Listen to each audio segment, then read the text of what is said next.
so that's what we're doing when we're waking up, when we're accessing presence, is we're taking fuel from the fire that's burning us, the suffering, the self-sabotage.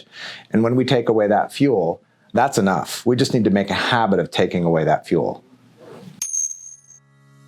Welcome to the Achieve Today podcast, where you will learn valuable insights, tips that work, and expert advice on how to overcome your limiting beliefs and progress towards achieving your goals, not tomorrow, not the next day, but today.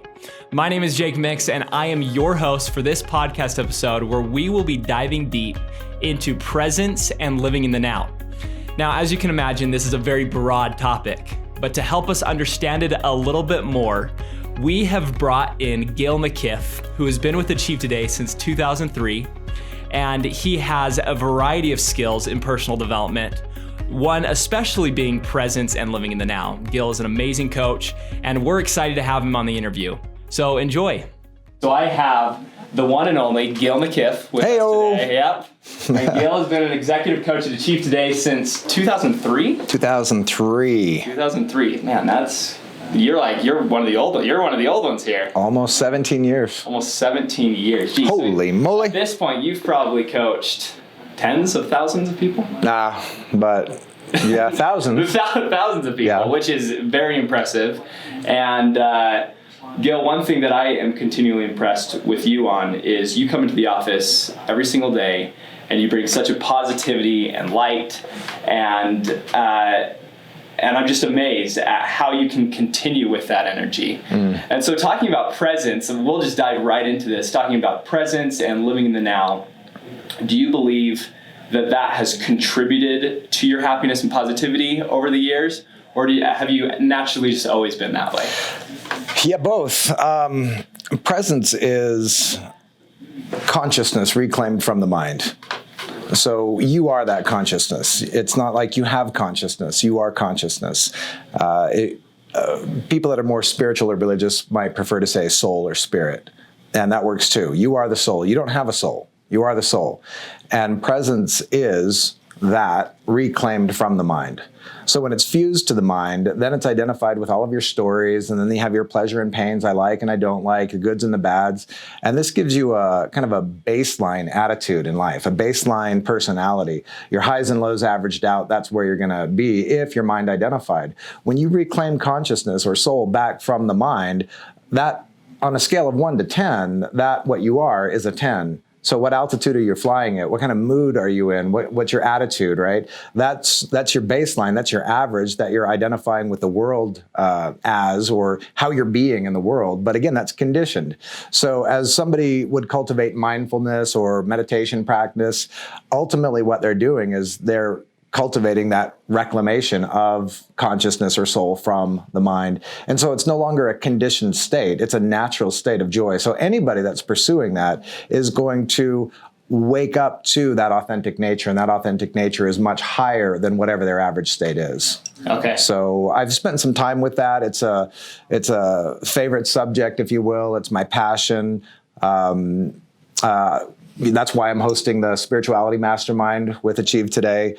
I think that's really what it's all about. I think spirituality and consciousness and awareness, that's the pinnacle of personal development. It just doesn't get better than that. Anybody that's pursuing goals or objectives in life, better relationships, better finances, better health, ultimately in that personal development path, they're going to come to that top of the ladder, that spirituality. I'm going to call it spirituality just because it's not religious. There's a big difference between religious and spirituality. But this spirituality is the science of the self with a capital S. And at some point, we're going to arrive there, because it's only there that we're going to find fulfillment and freedom, and genuine empowerment. And when I say fulfillment and freedom and empowerment, I do mean genuine fulfillment, freedom, and empowerment. Love, peace, and joy also. They're going to be found there in the authentic state. And when you're cut off from that, then you're chasing it. You're dependent on it. How do I get it? Where do I get it? What do I need to do to get it? And so many people are stuck in that because they're identified with, I'm not there. But that's because they're identified with that mind-body. So you can see that if you can reclaim that consciousness, that soul from the mind-body, you start realizing you're already there. And you've been chasing something out there that you can never get. You can get little samples of it. You can get little teasers, little pacifiers of it, but not the real deal. It comes from the inside out. Interesting. Long answer. Yeah, no, I love that. So is it something, man, that's fascinating. So is it something that can be explained, or like, how do you, when you're talking to students and you're talking to clients, how do you explain something that, because I feel like a lot of people, like you said, they have to reclaim it. They have to bring out what's already naturally there. Mm-hmm. Someone who hasn't even thought about this, or who's just getting into these personal development concepts, how do you explain it in a simple way that they understand and then that will motivate them to actually get there? There's a couple shockers. Those that believe in the soul or spirit would tend to say, I have a soul. Okay. And so for them, I'll say, no, you don't. And that's like, a shocker, kind of like a Tony Robbins F-bomb, right? Yeah. Whoa, what did you just say? Yeah. And with you don't have a soul, immediately followed up by you are the soul. Right, but what is that? So for them that have a little bit of a foundation, that's where I'm going to go. There's some people that don't believe in soul spirit at all. They're more into consciousness awareness. And so for anybody, we have to start breaking down what some of these words mean, because we make so many assumptions. The mind can't know what love is, right? That's why we have so many definitions for it. Right. But for those that are on the beginning of their journey, I like to say that you are what is no longer here at your funeral. Interesting. Yeah? Yeah. It kind of makes sense. Makes sense. So anybody that's been to a funeral knows, well, there's the body, but Gil's not here anymore, right? And they would say Gil died, but no, that's an assumption that we make. The body's dead, right? It's lifeless. It's going to get buried, right? It's going to get turned into worm food. Yeah. But Gil's not here anymore.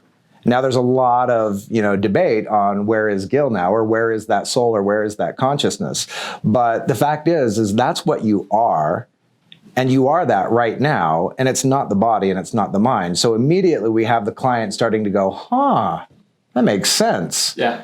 I want to know more. Yeah. And so if they're open and receptive, then we start unpacking some of these things, like what is that? And it doesn't really matter what you name it. We just need to be able to point to it in the beginning to say that's what you are, and that's where you're going to find fulfillment, freedom, empowerment, love, peace, and joy. Not in believing in it, but in realizing it, in having direct perception, in knowing.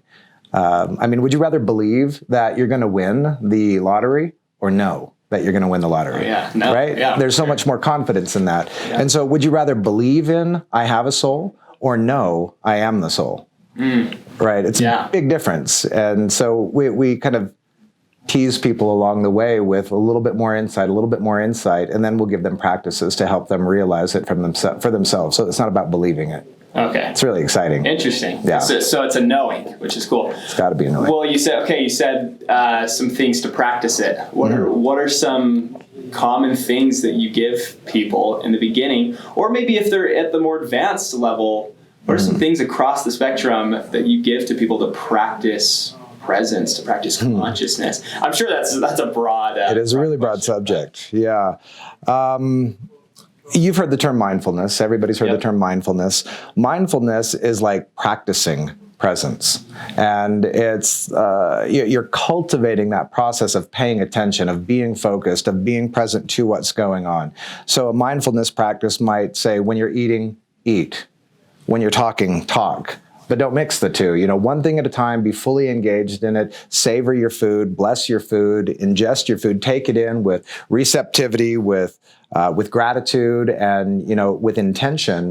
This is fuel for this system. This is my temple. This is my vehicle that I am living life in. And, so do one thing at a time is one example of that. But ultimately, if we say that presence is consciousness reclaimed from the mind, well, what's reinforcing mind? And what is mind? That's a big one right there. What is mind? Yeah. We hear so much use of the word mind, but how many people can tell you what the mind is? A reputable neuroscientist is not going to say mind typically. Maybe kind of tongue in cheek, and you know what I mean, but they'll say brain, they'll say synaptic function or, neurons or lobes or whatever. They'll talk about brain, but mind is something that's not necessarily a provable term in the scientific community. So if you want to look at mind, go more towards the masters who can tell you exactly what mind is. And what they're going to say is that mind is comprised of 4 different things. It's memory, it's intellect, it's identity, and then something that might be called pure discriminating intelligence. And that pure discriminating intelligence is like the intelligence of the soul that you are. So you add that to the memories and the intellect and the identity, and that intelligence is what animates it and sustains it. And so collectively, all of that together is kind of like your story, right? Your identity, right? My memories, my everything that I've learned, and I'll put all that together, we can say mind. So when we reclaim consciousness from the mind, how is that naturally cultivated? Doing things that you enjoy, where you can lose yourself in it, where you're no longer thinking about, tomorrow and yesterday, but you're right here absorbed into the moment. So present moment activities, creative activities, people that love to sing or love to dance or love to go hiking or, go bomb the pipeline trail, not bomb the pipeline trail, but, hit the pipeline trail and have a great time on, something exciting. A lot of extreme sports, will bring those types of people into the moment because it's life or death and they're ultra focused.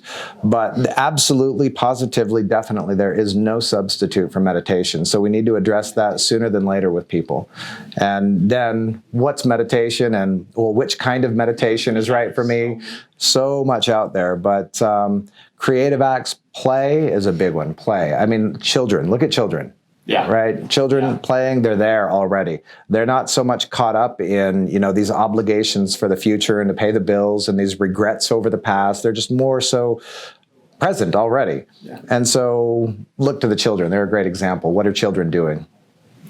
Can we go out and play? Yeah. Right. So playing, creative activities, singing and dancing, but again, no substitute for meditation. So you'd say meditation probably number 1. Meditation and play.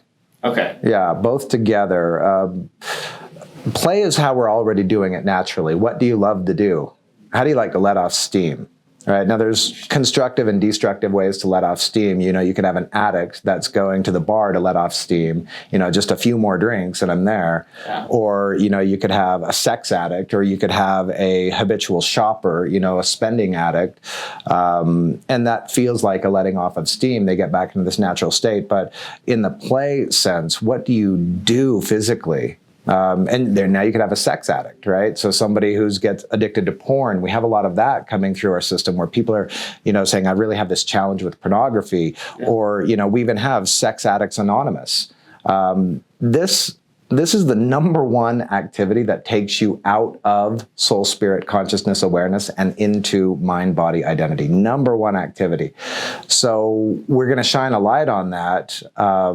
But in what is the most significant thing to cultivate this presence? Outdoors, time outdoors, we didn't mention that. So when I say play, my mind goes to outdoors, but not everybody's mind does. Yeah. So definitely we can say there's play, and then there's also time outdoors, time in nature. Because when you're out in nature, you're not seeing, oh, that's my painting on the wall, and that's my chair, and that's my kitchen, and that's my car, and that's my office, and those are my clients. It's not me and mine and my relationships to all of this. It's this fresh expanse it's not a possession. It's more of an experience than a possession, and it kind of opens you up, takes you out of that mental cerebral activity. But what brings you into the body too? So there you have the dancing, sitting in a hot tub, just relaxing, getting a great massage, taking you into the body, doing some energy work. There's a lot of different modalities in the world. You've got your Reikis and you've got your quantum touch and you've got all these different healing therapies with massage. My thought on that is, there's these viable modalities to get some results. But one big benefit out of just playing with those modalities is you have this tendency to come down into your body. And so, I mean, this is one thing that we're doing also. You were asking about the 3-step practice yesterday. Yeah. 3-step practice is what we'll be teaching in our program here to anybody that has interest in coming through Achieve Today, teaching the 3-step process in mainstream personal development. I don't know of any other organization that addresses the cause of self-sabotage, suffering, and negativity. And all these techniques that are addressing symptoms, right? Even clearing a limiting belief is addressing a symptom. That limiting belief is my symptom, but how many do I have? Right, thousands of limiting beliefs. And what is it that's producing these limiting beliefs?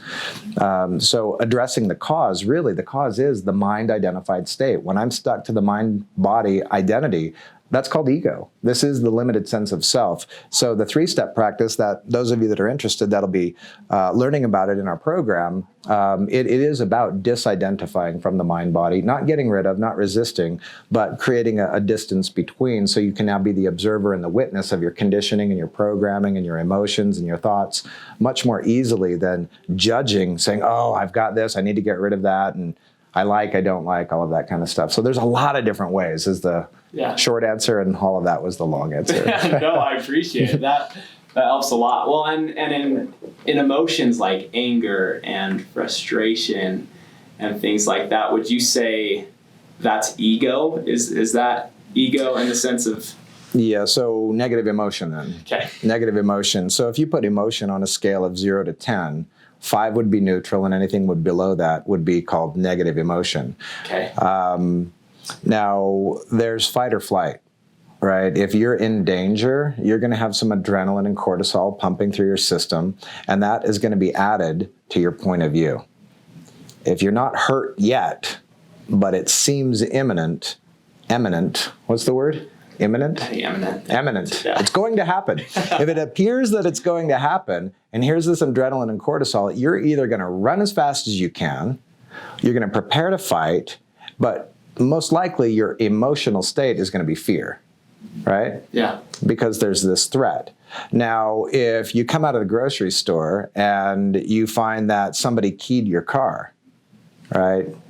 There's a problem, a threat, something went wrong. And so again, the nervous system is going to be reacting with some adrenaline and some cortisol. You're going to have that fight or flight mechanism kick in, but now that's attached to a different point of view. And that point of view isn't run, it's fight, right? This is an injustice and I need some justice right now. And who did this? And so now that emotional experience is going to be anger. Okay. So you have some natural negative emotions that are pretty healthy, right? They help you solve problems. But what we'll be working on in this program more often than not is the habitual negative emotion, right? So if it's become like a personality trait, or it's something that you notice inside yourself that you're saying, really, I want to change that. I'm afraid all the time. I'm nervous or stressed all the time. I'm angry all the time, right? My family is telling me, and I recognize it. It's destroying my relationships. It's interfering with my job, whatever. I'm not at peace. All right. Well, then, yeah, we want to do some work with that. So there's healthy and unhealthy aspects of negative emotion, and we never, ever, ever want to get rid of it, right? As if you're broken, right? You're not broken. If you've got fight or flight mechanisms that are being triggered, that's very healthy, because if you are in danger, if your life is on the line, thank goodness for that, because that's going to give a little extra oomph to your muscular ability, right? Your ability to get away or fight or whatever is necessary. But the habitual side, this is not necessary. We'd call it suffering. Habitual negative emotion would be suffering. Feeling less than what you would choose to be feeling would be called suffering. And it's purely optional, but it's so justified. Well, of course I should be angry. Look what happened. He insulted me. I'm going to be angry about that, right? So now I'm like obligated to being angry. And the way we unpack that is we start looking at it and saying, look, does this anger feel good? No. Did you wake up this morning and say, today is a great day to get angry about something? I need something. So you didn't actually choose to get angry, and it doesn't feel good. And this anger isn't changing what you're angry about. And when we objectify it like that, and we start dissociating from it and looking at it, we have a choice. And so this is like waking up from the mind-identified state, waking up from, conditioned reaction that's unconscious to conscious choice, right? I can choose. And intelligence is when you can change by realizing the outcome in advance. So emotional intelligence would be when you can change your emotions by realizing the outcome in advance.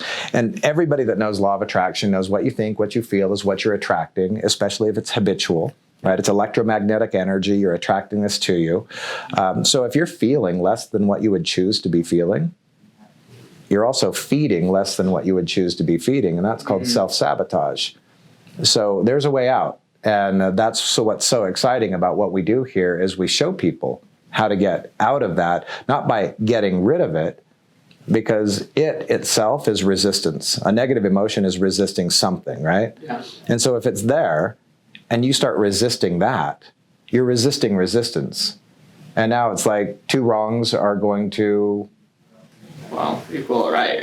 Right? Two wrongs don't create a right, and resisting resistance doesn't create clearing. But that's the go-to thought for a lot of people. It's kind of a obvious solution. I have to get rid of it. I don't like it. It's bad. Yeah. But that's a mental position, good or bad, right or wrong, pleasure or pain, success or failure. I like it, I don't like it. One man's trash is another man's treasure, right? It's all perspective, but that's conditioned. So to rise above the conditioning is to disidentify from the mind and start cultivating this awakening to, I am the awareness, I am the consciousness, I am the soul, I am the spirit. I am ultimately independent of the mind and body, and I can change my mind. I can change my body. I can change my mood. I can change my emotions. I can change my thoughts. What is the I? Believing in it is a trap because we assume we know. Because it's true. Yeah, I am the soul. But believing in it tends to keep us away from knowing it because believing is in the mind. And we're right. So why would we ever question it? It's true and I'm right and I believe that. You don't need to tell me anything more about the soul. I already know. Yeah. But knowing is direct perception. So when we can start distancing ourselves from the mind body, from the emotional thought spectrum and being the witness of it, we realize there's an intelligence that we have that's infinitely greater than the intelligence of the mind body. And that's why I'm saying that's where we're going to find the genuine fulfillment and freedom and empowerment, because it is already there and you don't know it. Right? People are not living it. Anybody that's chasing it in the future and, I need to accomplish something. I need to figure out what my life purpose is and then go do it. And then I'll be fulfilled. Right? They're not identified with that right here, right now. So presence and mindfulness and play and, these types of practices help people wake up to the realization of what's always been there. It's not an accomplishment. You can't get there. You start to realize, oh, that's mind, and this is the self. Wow. I am that. Yeah. Cool stuff. So that's where it comes full circle, right? Where presence is really, would you say, probably the first step in managing, or I guess, taking control of your emotions, being able to identify that mind-body and true change. Is that presence where it starts, or cultivating presence leads to that empowerment? Yeah, because you're not going to go from not present to present. I mean, it's possible, but I like Eckhart Tolle. He says, the moment you realize you're not present, you are. Oh, and I like that. But then what happens? I'm not present. Then we judge it and lose presence again. But to stay there, just witnessing that I'm not present over and over again, witnessing it.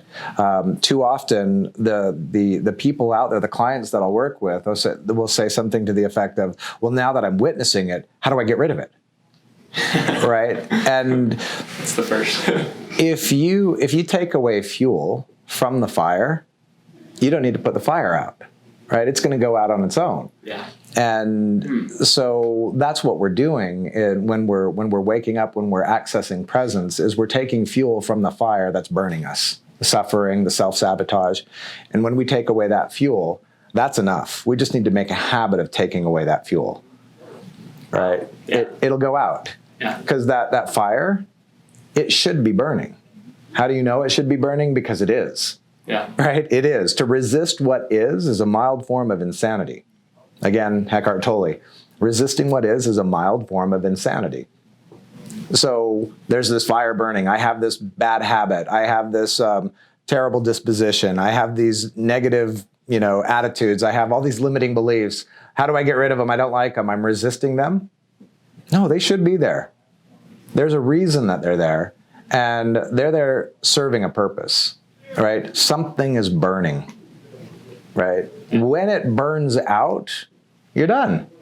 And it's going to continue to burn if you keep adding fuel to it. And here's the great, eye-opener is that resisting it is adding fuel to it. Yeah. So you're trying to get rid of it. You're trying to put the fire out with a squirt gun of gasoline, right? Yeah. I want it to go out. You're just adding fuel to it. The best case scenario that's going to happen when you are using a clearing technique or your intention is to get rid of the problem, if you're coming at the solution with resistance. So whatever technique you're using, you've got your Ho'oponoponos, your NLPs, your EFTs, whatever technique you're using, if you're using that technique from a stance of resistance, your best case scenario is temporary relief.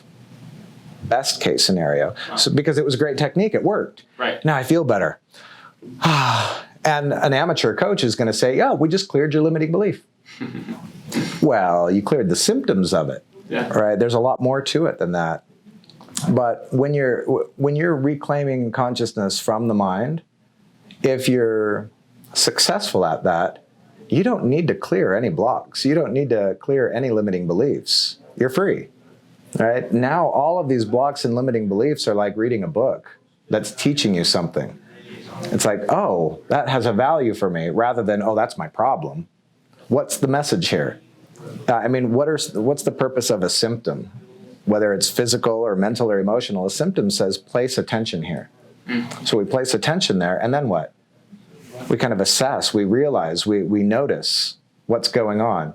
Balance or imbalance, opportunity. Great quote, I don't know who it's attributed to, but it says, the weak mind perceives a problem, the mediocre mind perceives a challenge, and the strong mind perceives an opportunity. So we have all three minds. When we're seeing a problem in our life, we're seeing from weak mind, disempowered, conditioning, and, just there's no presence there. Yeah. When we're perceiving from presence or strong mind, as it's indicating in the quote, when we're perceiving from that place, we see things as they are, and we notice the value, right? And so value is kind of a neutral word, right? What's the value of green? What's the value of 57 degrees, right? It's got a significance to it. We notice the value of the problem, air quotes on problem, and we see that it's a gift. If we're in some way suffering, it's because of a lack of presence to that. We bring the presence to that, we receive the message, we receive the lesson, and we no longer fight it. We turn a liability into an asset. And how much time are you going to spend analyzing your asset in contrast to analyzing your liability, right? Your liabilities are going to push so many more buttons than your assets are, right? And so in a lesson, saving it's just like adding another drop to the intellect. Oh, that. Or it's putting balance to imbalance. Once the balance is there, it doesn't stand out so much anymore. When there's an imbalance, it stands out and it draws our attention to it. And when it does, the ego says, get rid of it. I don't like it. I shouldn't be here. Yeah. But yeah, we can go There's on. There's a lot to it. Oh my gosh. I wish we had more time. Yeah. Well, cool. Well, that was obviously just touching the surface for presence, for living in the now. Gil McIff is the master of it. I get to hear him on the phone almost every day, talking to students. He knows what he's talking about and can get you to a place of joy, love, those positive emotions that we all want to be feeling and strive to feel. That concludes the interview. Thank you for joining today, and we hope to see you next week.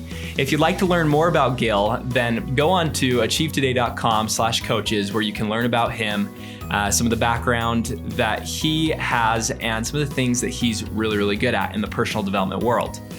If you'd like to possibly have Gil as a coach, go to achievetoday.com, where you can sign up for a free 45-minute consultation where an expert will give you a call, coach you through some things in your life, help you clarify some of your goals and some of the things that you're trying to accomplish, and possibly pair you up with someone who could really take you to the next level and work with you on more of a long-term basis. So we hope you've enjoyed the show. Again, tune in next week, and thanks for joining.